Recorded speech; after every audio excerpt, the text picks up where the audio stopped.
Hello everyone, very warm welcome for all of you once again for our SSC CGL GK GS PYQ series जिसके अंदर आज हम cover करने जा रहे हैं 10th ऑफ सितंबर 2024 की शिफ्ट 1 को। आप मोर अपडेट्स के लिए आप हमारे चैनल को विजिट कर सकते हैं जिसके अंदर हमने ऑलरेडी 9 सितंबर की शिफ्ट 1 2 3 को कवर किया हुआ है। So let's start. In which of the following sites of Manipur is the Jawaharlal Nehru Manipur Dance Academy located? ये होगी हमारी इम्फाल के अंदर। ठीक है, next question, by which of the following state government is the Tansen music festival organise?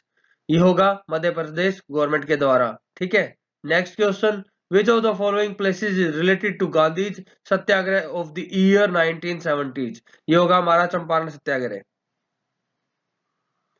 Gandhi ji के सत्याग्रह को आप एक ट्रिक से समझ लेना, ये होती है केक। पहले हुआ था चंपारण, ठीक है, फिर हुई थी अहमदाबाद और था थर्ड खेड़ा। चंपारण हुआ था 1970s में 17 में, अहमदाबाद हुआ था 1980s 18 में और खेड़ा भी 1918 में हुआ था। ठीक है, मैं आपको बता देता हूं चंपारण में क्या हुआ था कि राम कुमार शुक्ला नाम का बंदा होता था, लोकल इंसान। उसने क्या किया, उसने रिक्वेस्ट किया गांधी जी को कि आप चंपारण आइए, क्योंकि चंपारण में क्या होती थी, नील की खेती होती, इंडिगो की कल्टीवेशन होती थी, जिसके अंदर 3 काटिया सिस्टम होता था। उसके खिलाफ इन्होंने आंदोलन करने के लिए कहा था। अहमदाबाद में क्या हुआ था कि मिल के ओनर्स ने ना बोनस खा लिया था लोगों का, जो उनके वर्कर्स होते थे उनको बोनस नहीं दे रहे थे। इसके खिलाफ गांधी जी ने वहां पे स्ट्राइक करवाई थी। ठीक है, तो सक्सेसफुल रही थी वो भी। और खेड़ा के अंदर क्या हुआ था, वहां पे एक रेवेन्यू लेके आए थे जिसके अंदर 1/4 टैक्स देना पड़ता था पीजेंट्स को।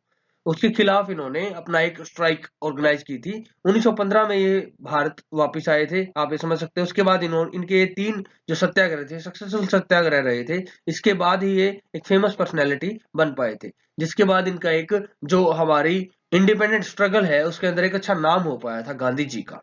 सो next question will be, Hubbardia heptaneuron which has become endangered is a species of which of the following? Grass है, ये ग्रास की स्पीसीज है, आप ये ध्यान रख लेना।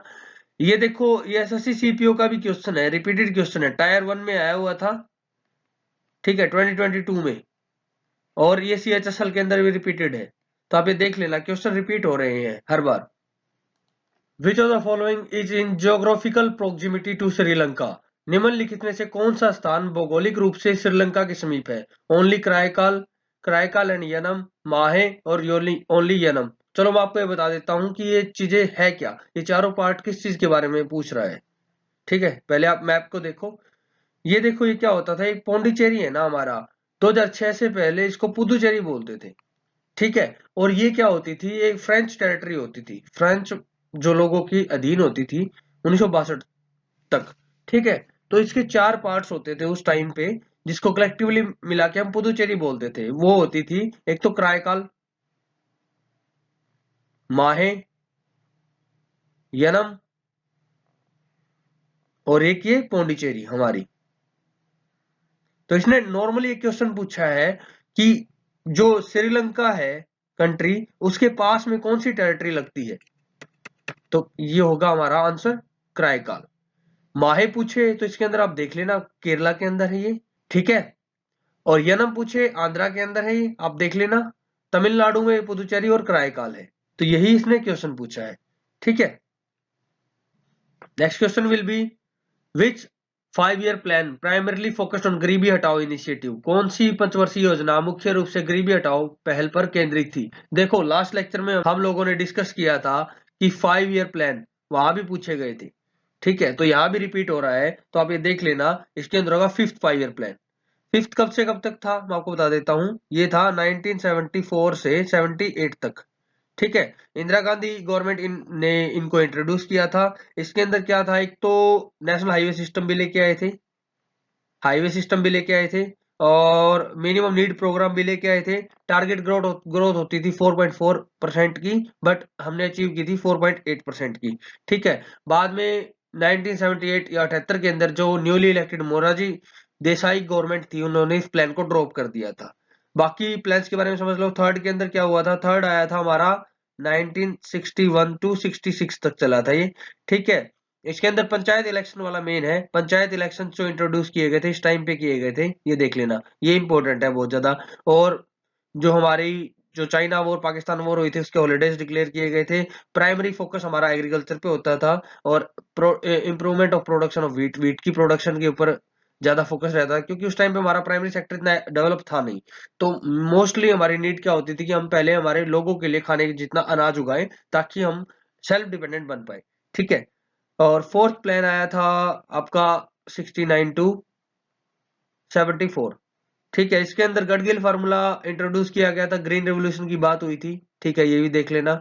और अगला था जो सिक्स्थ प्लान था वो था 1980 टू 85 के अंदर, ठीक है। इसके अंदर इकोनॉमिक लिबरेशन की बात की गई थी, एक बैंक इंट्रोड्यूस किया गया था एग्रीकल्चर एंड रूरल डेवलपमेंट में, ठीक है। फैमिली प्लानिंग की बात हुई थी।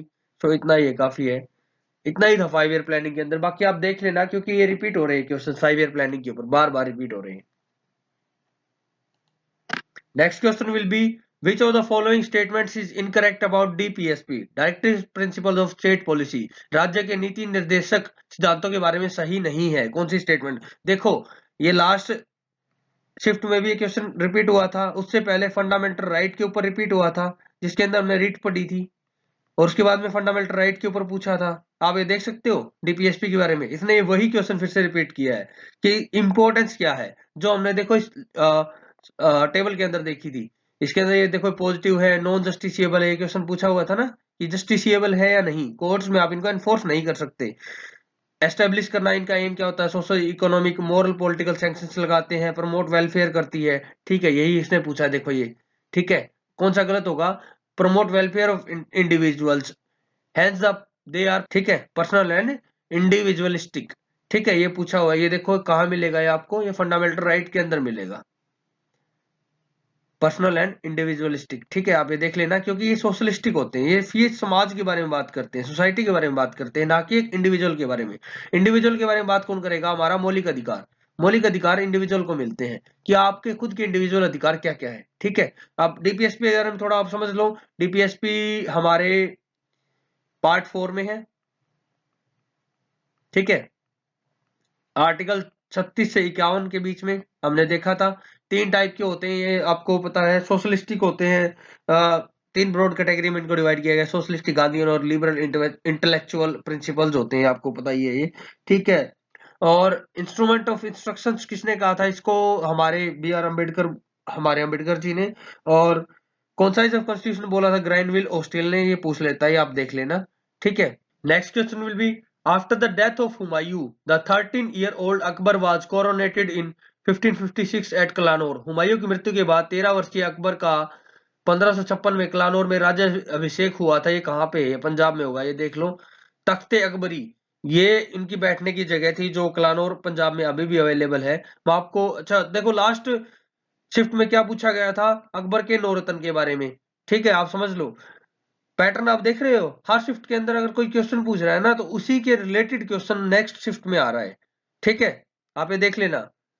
और ये हो भी रहा है हर बार, जिसके अंदर हमने पढ़ा था कि बैरम खान के बारे में, नौरतन के बारे में, उनके बारे में पूछा था, अबुल फजल के बारे में उसने दे रखा था, अब्दुल रहीम खाने खाना, ठीक है, और इनके बारे में वहां पे दे रखा था, जो हमने डिटेल में पढ़ा। आप लास्ट लेक्चर को रेफर कर सकते हो इसके लिए। Next question will B, the climate of a place is not affected by which of the following?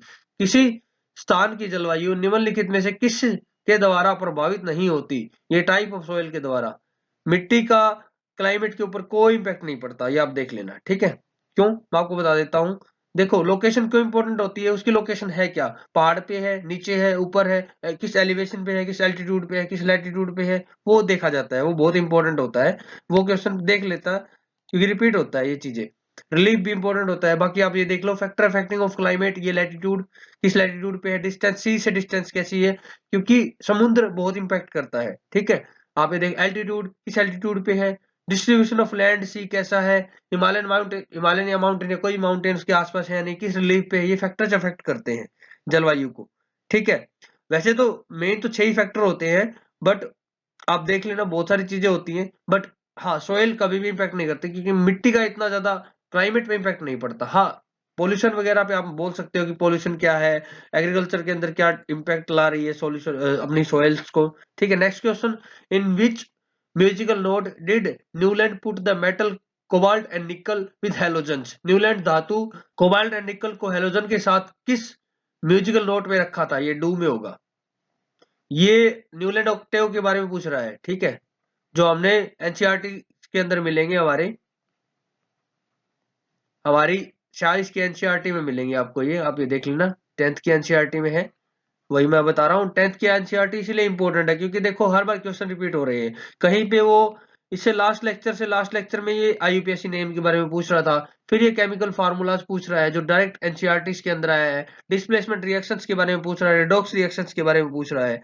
Newland Octave क्या था? इसके अंदर 1864 में ब्रिटिश केमिस्ट होते थे एक जॉन न्यूलैंड, उन्होंने ऑक्टेव दिया था जिसके अंदर क्या कह रहा था, वो हर 8th एलिमेंट की जो करेक्टर्स होंगे वो फर्स्ट से मैच करेंगे। इसके अंदर इसने लिमिटेशंस दी थी, इसके अंदर कुछ उस लिमिटेशंस में से एक ये लिमिटेशंस थी कि some element with different properties were placed under the same note, जिसके अंदर इसने क्या किया था, कोबाल्ट और निकल को साथ रख के डू का एक प्लेस दिया था। ठीक है, यही आप देख लेना। Next question will be which of the following is not correct with regard to the history of calculating national income in India? Bharat में राष्ट्रीय आय नेशनल इनकम की गणना के इतिहास के संबंध में निम्नलिखित में से कौन सा सही नहीं है? फर्स्ट अटेम्प्ट, ये आप देख लो, ये नहीं सही नहीं होगा। क्यों नहीं होगा, मैं आपको बता देता हूं। देखो दादा भाई नारोजी ने क्या किया था, जो इनको डिवाइड किया था इकोनॉमी के प्राइमरी सेकेंडरी के अंदर नहीं, इन्होंने डिवाइड किया था इसको एग्रीकल्चर और नॉन एग्रीकल्चर के अंदर। ठीक है, एग्रीकल्चर और नॉन एग्रीकल्चर। फर्स्ट टाइम जब इन्होंने एस्टिमेट लगाया था, तब इन्होंने एग्रीकल्चर और नॉन एग्रीकल्चर में एस्टिमेशन लगाया था कि कैसे होगा। फिर इन्होंने बताया first scientific method to compute national income was used by doctor V K R. Rao. देखो इन्होंने किया था फर्स्ट अटेम्प्ट और इन्होंने साइंटिफिक प्रोसीजर अपनाया था। ठीक है, जिसके अंदर इन्होंने क्या किया था कि नेशनल इनकम को दो पार्ट में डिवाइड किया था। वो था हमारा एक तो एग्रीकल्चर सेक्टर और एक था कॉर्पोरेट सेक्टर। ठीक है, और फर्स्ट ऑफिशियल जो अटेम्प्ट किया था वो हमारे पीसी मालनोबिस ने किया था। ठीक है, इन्होंने नेशनल इनकम कमेटी भी उस टाइम पे अपॉइंट की थी जिसका चेयरमैन थे ये 1949 के अंदर गवर्नमेंट ने की थी ये हमारी। और इन्होंने ये एस्टिमेशन लगाया था शायद 1876 के अंदर। ठीक है, और हमारे वी.के.आर. राव ने 1931 के आसपास। ठीक है, और और मैं आपको चलो नेशनल इनकम बता देता हूँ। नेशनल इनकम क्या होती है? Total value of final good and services produced by the normal resident during accounting year after adjusting depreciation. कि ये क्या कह रहा है, कोई भी हमारा इंडिविजुअल जो नॉर्मल रेजिडेंट होगा, सिटीजन होगा इंडिया का, वो अपना कोई भी फाइनल गुड तैयार करेगा या कोई भी अपनी सर्विस देगा, डेप्रिसिएशन मतलब खर्चा वर्चा काट के, तो उसको हम क्या कहेंगे, नेशनल इनकम कहेंगे। ठीक है, ओवरऑल रेजिडेंट्स के बारे में बोल रहा है ये। According to Indian Railways 2019-2020 which state has largest railway network in India? ये उत्तर प्रदेश होगा। ये रेलवे रिपोर्ट के बारे में पूछ रहा है। लास्ट टाइम भी लास्ट शिफ्ट में भी इसने क्वेश्चन पूछा हुआ था इसके ऊपर। ठीक है, जिसके अंदर ये लेंथ पूछ रहा था। Which government honored a distinguished percussionist named Pandit Anindo Chatterjee with Banga Vibhushan award in 2022? किस सरकार ने वर्ष 2022 में पंडित अनिंदो चैटर्जी नामक प्रतिष्ठित ताल वादक को बंग विभूषण पुरस्कार से सम्मानित किया था? ये होगा वेस्ट बंगाल के थे हम, देख लेना। ठीक है, next question, Which of the following festivals is celebrated as the birth anniversary of Guru Nanak Dev? Guru Nanak Dev की जयंती के रूप में मनाया जाता है, ये होगी Guru Parv. Next, who was appointed as the India's 28th controller general of accounts in March 2023? मार्च 2023 में भारत के 28वें लेखा महानियंत्रक के रूप में किसे नियुक्त किया गया? एस दुबे होंगे। ठीक है, ये हमारे एस दुबे जी हैं। ठीक है, और क्या बताऊं, अच्छा ये देखो ऑप्शंस को देखो, अरुण गोयल कौन थे? ये हमारे एम्बेसडर हैं रिपब्लिक ऑफ क्रोएशिया के लिए, एम्बेसडर अपॉइंट किया गया था इनको। ठीक है, और विक्रम दत्त कौन है? कोयल सेक्रेटरी हैं विक्रम दत्त जी हमारे। ठीक है, आप ये देख लेना। The parliament passed the marine aids to navigation bill 2021 to repeal and replace which of the following act. निम्नलिखित में से किस अधिनियम को निरस्त करने और प्रतिस्थापित करने के लिए संसद ने नौवहन सामुद्रिक सहायता विधेयक 2021 पारित किया था? लाइट हाउस एक्ट 1927 है ये, ठीक है। Next question will be which of the following is a non perishable food. ये होगा हमारे पल्सेस होंगे। नॉन पेरिसेबल फूड क्या होता है मैं आपको बता देता हूं। ये वो फूड होता है जिनको हम क्या करते हैं, ड्राई करके प्रिजर्व करके रखते हैं, वाटर रिमूव करके, ठीक है। जैसे हमारे बीन्स होते हैं, बटर होता है, हनी होता है, पाउडर मिल्क होता है, राइस होता है, व्हीट होता है, जिसको हम, आपको पता है, ग्रोसरीज के जो अंदर मिलते हैं, ठीक है, फॉर होम यूज जो होते हैं, है ना, ये वही नॉन पेरिसेबल गुड्स है। How many awards were presented at the National Sports and Adventure Award 2022 ceremony held at Rashtrapati Bhavan on 30 नवंबर 2022? ये 44 अवार्ड्स हैं। ये आप देख लेना, ये कलेक्टिवली 7 अवार्ड से मिलकर बना होता है। Major Dhyan Chand Arjuna award, Dronacharya award, Dhyan Chand award, राष्ट्रीय खेल प्रोत्साहन पुरस्कार, मौलाना अबुल कलाम आजाद ट्रॉफी। ये इन्हीं सारे अवार्ड्स के जो हमारे विनर्स होते हैं उनको बुला के ही सेरेमनी कंडक्ट की जाती है, ठीक है। Next question will be which governor general of British India helped Raja Ram Mohan Roy legally abolish the Sati practices. ये देखो, हर बार गवर्नर जनरल से एक क्वेश्चन आ रहा है। लास्ट स्लाइड में भी पूछा हुआ था जिसके अंदर विलियम बेंटिक वगैरह, जिसके अंदर हम सब्सिडरी अलायंस के बारे में बात कर रहे थे, ठीक है। तो ये होंगे लॉर्ड विलियम बेंटिक, ठीक है। अब चलो मैं आपको बता देता हूं थोड़ा विलियम बेंटिक के बारे में। इनके टाइम पे चार्टर भी आया था, आपको पता है, 1833 वाला, ठीक है। एजुकेशन लैंग्वेज के लिए भी इन्होंने बहुत काम किया था कि इंप्लीमेंट किया जाए यहाँ पे, ठीक है। और लॉर्ड कॉर्नवालिस होते थे इनके टाइम पे। ट्रीटी ऑफ सेरिंगापट्टम हुई थी टीपू सुल्तान के साथ में, थर्ड मैसूर वॉर के बाद में। परमानेंट सेटलमेंट लेके आए थे बंगाल के लिए 1793 के अंदर। और father of civil services in India बोलते हैं इनको, ठीक है। और लॉर्ड कर्जन थे इनके टाइम पे। बंगाल का पार्टीशन हुआ था 1905 के अंदर, ठीक है। पार्टीशन हुआ था बंगाल का। अपॉइंटमेंट ऑफ पुलिस कमीशन हुआ था अंडर सर एंड्रयू फ्रेजर के अंडर, ठीक है। लॉर्ड रिपन क्या थे इनके टाइम पे, वर्नाकुलर प्रेस एक्ट जो था उसको रिपील किया गया था, ठीक है। इल्बर्ट बिल कंट्रोवर्सी इन्हीं के टाइम पे हुई थी, ठीक है। यही था। और राजा राम मोहन रॉय के बारे में आप जान लो थोड़ा सा। राजा राम मोहन रॉय ये कौन थे?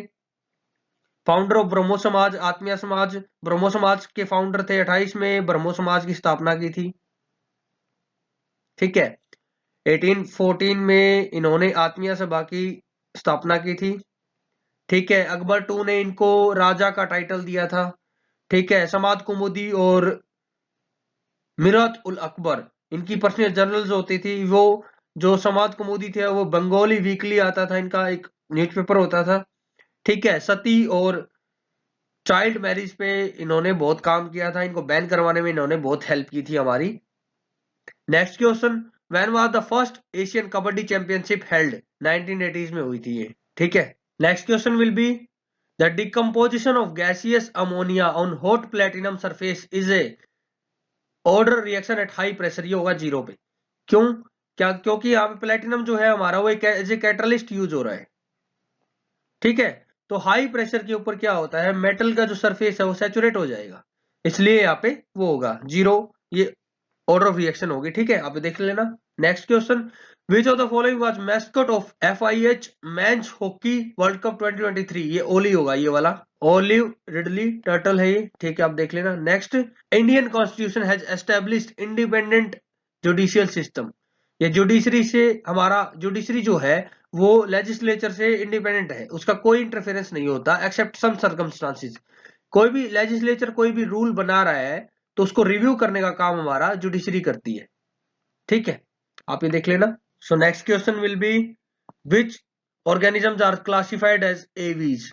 कौन से जीव एवीज के रूप में वर्गीकृत किए गए हैं? ये कौन से होंगे? ये बर्ड्स होंगे हमारे। बाकी ये देख लो, फिशेस क्या होते हैं? पाइसिस होते हैं, पाइसिस के अंडर आते हैं, ठीक है। ये हमारे मोस्टली इसके अंदर मैरीन एनिमल होते हैं, ठीक है, जिसके अंदर स्टिंगरे वगैरह, लाइन फिश, ठीक है, और डिफरेंट डिफरेंट टाइप की हमारी फिशेज आती हैं जो कोल्ड ब्लडेड होती है, स्ट्रीमलाइंड होती हैं, आपको पता है, ये आप देख लेना। फ्रॉग्स हमारे आते हैं एम्फीबिया के अंडर, जो ऑब्वियसली वो भी कोल्ड ब्लडेड होते हैं, 3 चैम्बर्ड होते हैं, जिसके अंदर फ्रॉड, टोड, सैलेमेंडर वगैरह आते हैं, ठीक है। हमारे स्नेक्स रेप्टिलिया के अंडर आते हैं, रेप्टिलिया होते हैं ये हमारे, जिसके अंदर हमने टर्टल, कैमलियन भी देखे होंगे, डिफरेंट डिफरेंट टाइप की लिजार्ड्स देखी हैं, कोल्ड ब्लडेड होती हैं ये भी, ठीक है।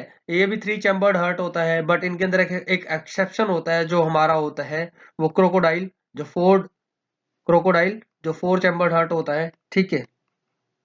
ये हमारा एक एक्सेप्शन होता है। Next question will B Mahabalipuram emerged as an important center of temple architecture under which of the following kingdoms of South India? दक्षिण भारत के निम्नलिखित में से किस राज्य के अंतर्गत महाबलीपुरम मंदिर वास्तुकला के रूप में एक महत्वपूर्ण केंद्र के रूप में उभरा है? पल्लवा। ये देखो, ये पल्लवा डायनेस्टी के बारे में बात कर रहा है, और ये महाबलीपुरम जो है वो किसने डिस्कवर किया था? ये नरसिंह वर्मन होते थे, इनके किंग 7th सेंचुरी के अंदर उन्होंने ये किया था। आर्किटेक्चर आप देख सकते हो हमारा,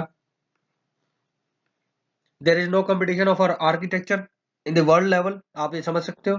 सो guys, thank you so much. तो दोस्तों मिलते हैं नेक्स्ट लेक्चर में, जिसके अंदर हम आपकी शिफ्ट 2 को कवर करेंगे। तो आप ये बात ध्यान रख लेना कि मोस्टली क्वेश्चंस रिपीट हो रहे हैं, फॉर्मेट्स वही है, बस ऑप्शंस को लेते हैं और क्वेश्चंस को रिपीट करते जा रहे हैं। So thank you so much. जय हिंद, वंदे मातरम। फॉलो कर लीजिए हमारे चैनल को for more updates on these kind of series. Thank you so much. जय हिंद।